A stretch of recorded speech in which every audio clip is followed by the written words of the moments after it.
What if the loneliness you feel has less to do with other people, and more to do with your relationship with yourself? Today's philosophy offers a unique perspective on self-discovery, the unconscious, and personal growth. And in Part 9, we'll explore how these ideas can be applied in everyday life. Now, let's begin. There are moments when loneliness feels deeper than being alone. Moments when you feel disconnected from the world. Disconnected from others. Sometimes even disconnected from yourself. You speak with people. You follow routines. You live your life. Yet something inside feels distant. Unexplored. Unfamiliar. Few thinkers explored this inner distance more deeply than Carl Jung. For Jung, existential loneliness was not merely a social problem. It was often a sign. A signal that the individual had lost contact with their deeper self. Tonight, we explore Jung's philosophy of existential loneliness. The shadow. The unconscious. The search for wholeness. And why loneliness may sometimes be the beginning of self-discovery. What if the loneliness you're trying to escape is actually trying to teach you something? Part 2, the loneliness of not knowing yourself. Most people assume loneliness comes from lacking connection with others. Jung believed another form of loneliness exists. A loneliness created by losing connection with yourself. Many people spend years developing an identity designed to satisfy family, society, culture, expectations, external approval. Over time, they become strangers to their own inner world. They know what others expect from them, but not who they truly are. For Jung, this creates a profound existential emptiness. Who are you when nobody is watching? Part 3, the shadow. One of Jung's most famous concepts is the shadow. The shadow contains the parts of ourselves we reject. The traits we hide. The emotions we suppress. The desires we deny. The fears we avoid. Many people spend their lives pretending these aspects do not exist. But Jung believed what is rejected does not disappear. It moves into the unconscious. And from there, it influences thoughts, emotions, and behavior. Existential loneliness often grows when a person becomes divided against themselves. The conscious self says one thing. The unconscious self says another. The result is inner conflict. Part 4, why distraction makes loneliness worse. Modern life offers endless distractions. Phones.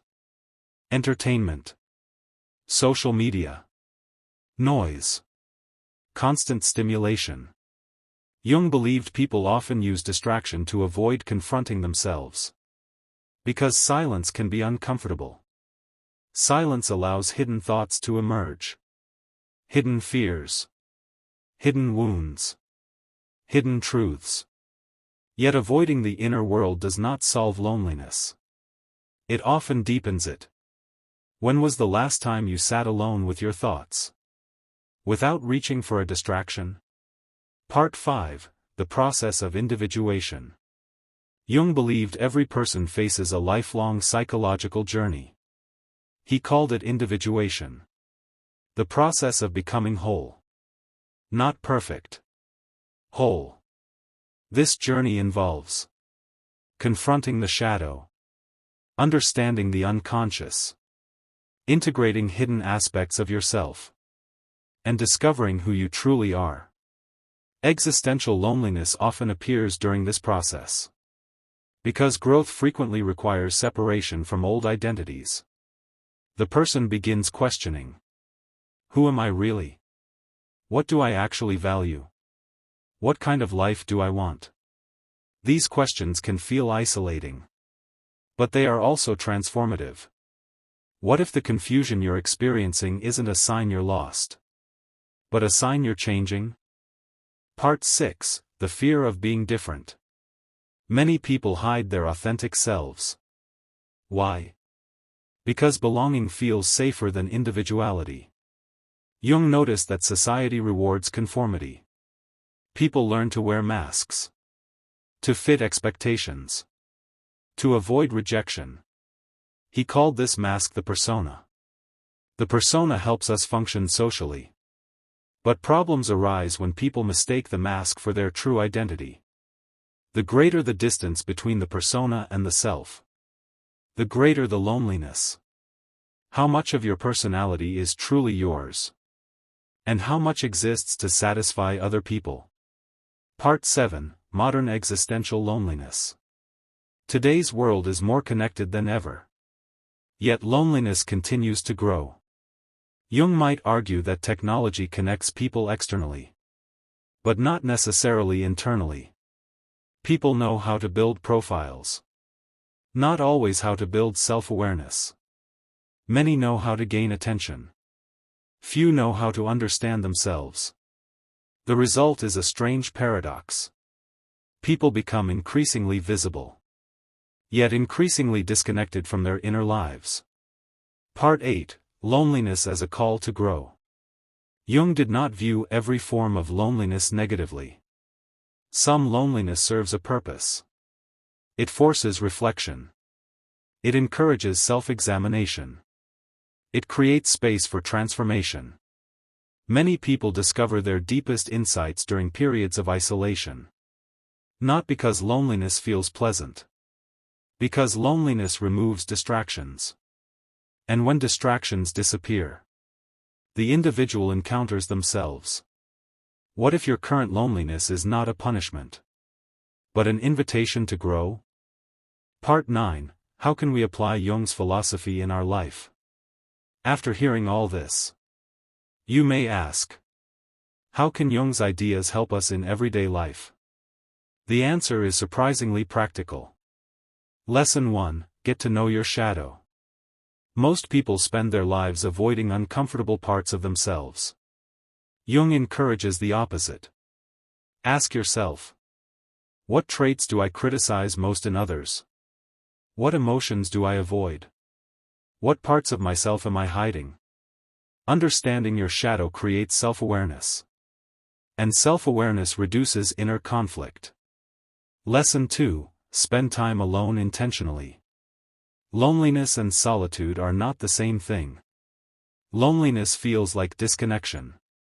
Solitude can become a tool for growth. Use quiet moments to reflect, journal, think, observe your thoughts, understand yourself. Growth often begins in silence. Could you spend 1 hour completely alone, without distractions? Lesson 3, Stop living only through your persona. Many people become trapped by social expectations. Jung reminds us, the role you play is not the whole of who you are. Ask yourself, what do I genuinely believe? What do I genuinely want? What matters to me beyond external approval? Lesson 4, Embrace the process of self-discovery. You do not need to have everything figured out. Individuation is a lifelong journey. Growth takes time. Confusion is often part of transformation, not proof of failure. Lesson 5, Use loneliness as information. Instead of immediately escaping loneliness, be curious about it. Ask, what is this feeling trying to reveal? What part of my life needs attention? What part of myself have I ignored? Sometimes loneliness points toward unresolved needs. Sometimes it points toward growth. Lesson 6, Seek wholeness, not perfection. Modern culture encourages perfection. Jung encouraged wholeness. Perfection hides flaws. Wholeness integrates them. A healthy person is not someone without weaknesses. A healthy person understands their weaknesses and learns from them. What would change if you stopped trying to be perfect and started trying to become whole? The practical wisdom of Jung. Jung teaches that existential loneliness is not always something to escape. Sometimes it is something to understand. A signal. A message. An invitation. The invitation to know yourself more deeply. To confront your shadow. To integrate hidden parts of yourself. And to become the person you truly are. Part 10, Final Reflection. Jung believed that every human being carries an unexplored inner world. A world filled with fears, desires, memories, symbols, and possibilities. Many spend their lives avoiding this world. Others choose to enter it. And although the journey can feel lonely, it often leads to transformation. Maybe existential loneliness is not always the absence of connection. Maybe sometimes it is the beginning of self-discovery. And perhaps the person you have been searching for, the person who can understand you most deeply, has been waiting inside you all along.